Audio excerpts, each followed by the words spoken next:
We're going to walk through the two ways that you can set up a patient if they are on like a reoccurring monthly payment and charge type situation, meaning maybe they pay a certain amount every month and they get a certain amount of adjustments every month.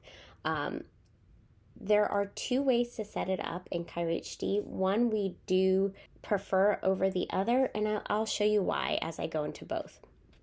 So the first situation is, say that you want to have a patient pay a monthly payment, let's say $130, and then they get a bulk charge of $130, so they counteract each other on the ledger immediately.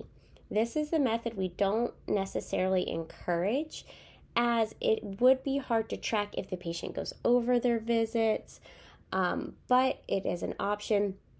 It's just a bit harder to track if they get a set number of visits in the month. For example, if the patient pays $130 a month, but they only get one adjustment a week, this method would not be ideal because you can't exactly tell easily on the ledger if the patient goes over. Now, if this is an unlimited plan where they pay $130 a month and they can come how many times they want to, then maybe this bulk charge method would be preferred for your office. So we're going to go more in depth in this bulk charge situation. If you have one of our integrated merchant services, you can set up reoccurring payments, that monthly payment that can happen automatically in the merchant service, and we sync it. If you're not using one of our integrated merchant services, you would have to manually add those payments into the patient's profile every time they run monthly in your merchant service. Again, ChiroHD does not control any money being ran. We just simply sync, or you have to manually add payments that have ran in your merchant service. If you're not using one of the integrated merchant services, this monthly payments tab would be ideal to help you quickly add your monthly payments manually. Again, it doesn't run it, but it's a way to quickly add them onto Ledger. We do have a separate video about this, so I'm not going to go in depth, but this would help you with that process. So let's say this patient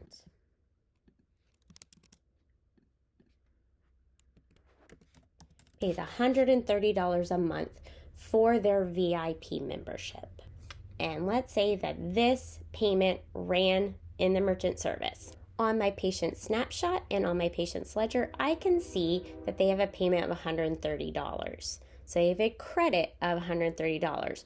No services have been rendered just yet. If you would like to do a bulk charge of $130 to where that counteracts that credit immediately on the ledger, you can do so, but you have to add that bulk charge as a service. So you would have to go to your system dashboard, system settings, services, and I have one set up called VIP monthly charge of $130. If I want to add that to a patient's ledger, I can do it manually, or I can set it up where that is automatic. So let me show you manually first. So I would do VIP monthly charge of $130. I would add that charge onto the ledger. So now you can see I have my payment of $130 and my charge of $130, and they counteract each other, and my patient's balance is $0. This would be an acceptable way to handle this if a patient has unlimited visits on this plan. This would be a hard method to do if they only get a set number, because I cannot quickly see if the patient goes over those amount of visits in a month.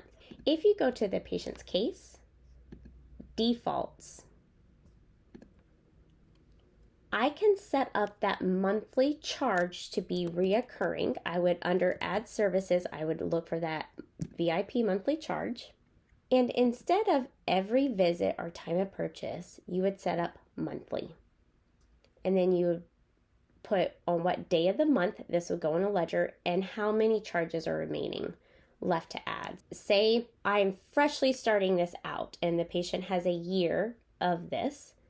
I'd put the monthly charge. Let's say it runs on the 1st. And since I said a year, I would put 12. But for example, say this patient's already been coming in for a while and I'm just setting this up fresh. I already have one charge on the ledger, so I'd put 11 remaining, whatever their care plan dictates. If this is ongoing, you can just put a large number or leave it blank. What this setting will do is it will add this monthly charge automatically onto the ledger on that day of the month that is set and the number of reoccurring charges. So your merchant service would run the money automatically, or if you manually run it. And then this default setting would run every month as well. So this would automatically add that charge onto the ledger. This would allow those to counteract each other. Again, this would only be helpful if the patient has unlimited visits in the month. And let me show you why. Along with setting up the patient's reoccurring charge or service, that bulk package, you would want to set up the default charge, the adjustment charge that the patient receives every time they come in. One thing to note when doing this, you've already set up your services, and I have one called VIP adjustment. You never want to have a price of $0 because that's not accurate. Your price is your price. You don't charge zero. You have a price for your adjustment, but you offer a discount. You end up writing off, in a way, that price because they do the bulk charge. If you're putting in that you have an adjustment at $0, it just looks inaccurate on your ledgers. So say my price is $50 for an adjustment. I now have my VIP adjustment code, and I maybe set a separate service for the VIP adjustments because maybe I want to track and run a report every month to see how many VIP adjustments did I do in that month. You don't have to have a separate service. You can just have your normal 98941 if you want to, but I set up a separate service just for reporting purposes. So my patient has the default reoccurring bulk charge setup, and now I would add my VIP adjustment. I'm going to end up writing off the $50, and I'm going to put every visit. And what the every visit on a default charge means is every time the doctor posts a SOAP note from the SOAP note screen on the same day as the appointment, it will add this default charge. Also make sure when I set up the write-off amount, you set a write-off reason. So now every time this patient comes in, they're going to receive a service charge. They got to receive a charge. You got to notate what services that patient received. And you can see it pulled my charge of $50, but because I set it as a default, it's pulling the $50 write-off. So it's going to go in as $0 ultimately, but it will show the write-off. So now if I look at the ledger, I can see the $50 are written off because it's taken care of here. So ultimately, it winds up being $0. This is okay, again, if they have unlimited, because the amount on your services end up being $0 towards the patient balance. So the patient should always have $0. So I could have 90 adjustments in a month, and it would all not affect the patient balance. Now I want to show you in comparison another way to set up a patient's case. If they have a bulk payment, we're going to keep using the $130 as an example, but they only get one adjustment a week. In this situation, I don't want to do the bulk charge because it counteracts that payment, and I don't know, as services are received, that would eat away at that credit, and I could see if the patient owes anything or has met their limit. But if I do the bulk charge, that negates all of that for me. I have no visibility without having to go in and count the ledger every time where the patient is at on their visits for the month. So what this would look like is the patient would still have that reoccurring payment processed through the merchant service. And I'm just going to go ahead and add this to the ledger.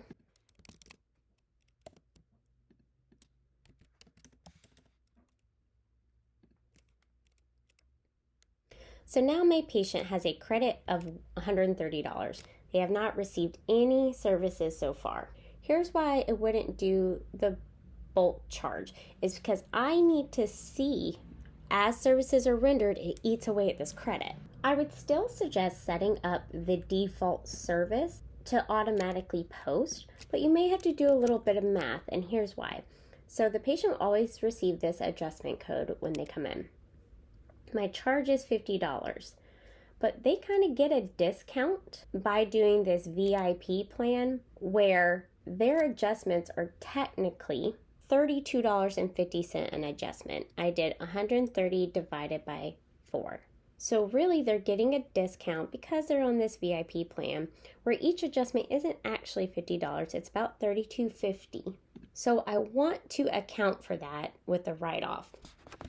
And that would be $17.50 would bring each adjustment down to that $32.50. I'm going to include a write-off reason and have it set to every visit. Again, meaning every time the doctor posts a SOAP note from the SOAP note screen on the same day as the appointment, it will add this charge and follow these other parameters. Now I have my default services set. So when I add the adjustment code, or they're automatically added because of the default charges, you will see that as that service is rendered, it eats away at this credit. If I look at the ledger, I can see, okay, they had the credit 130, but now they've received an adjustment. $32.50 has been applied towards their account, and now they only have a credit of $97.50. So as the patient is coming in during the month, I can see that credit go away. And here's where this is ideal, where you have the charge, the service, take away from the credit, is because what if they go over? Let's put in a few extra adjustments to see what that would look like.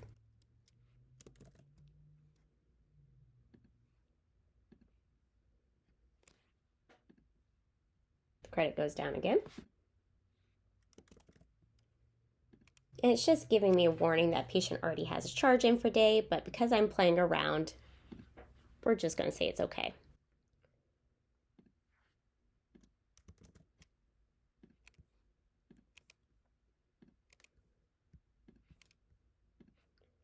So now at this point, you can see my patient has had their 4 allotted adjustments in the month. Here's my bulk payment, and as the services are received, it eats away at that credit, and now I'm at $0. Let's say this patient comes in an additional time. That technically wouldn't be covered by their VIP plan. You can see now the patient has a balance. So say I'm clicking around to check out this patient. I'm like, whoa, you have a balance now, $32.50. That tells me they've gone over their plan. But if I would have just done the bulk charge against the bulk payment, I would have a hard time easily recognizing if they've gone over. Again, this is if they have a set number of adjustments in a month. I would have to, when they're checking out, because their balance would always be 0 if you have a bulk charge and a bulk payment counteract each other, I would have to click onto the patient's ledger. I would have to look at the month and count each service in the month of February to see if they've gone over or not. So both methods have their purpose, but one may be better over the other depending on the situation. Again, if it's unlimited, then the bulk charge and the bulk payment makes sense. But if they only get a set number within the month, like 1 adjustment a week, that bulk charge and that bulk payment struggles to give you visibility on the ledger if they've gone over, because then you could potentially be giving away free visits. With both options, you do rely heavily on these defaults. If you're trying to add a reoccurring charge, you would set that up as the monthly option, as we talked about in the first situation. But having the default service that's rendered every time set up with the write-offs and the write-off reason will help those charges post automatically and maintain your ledger efficiently and effectively without having to track and count and struggle to see where the patient is at.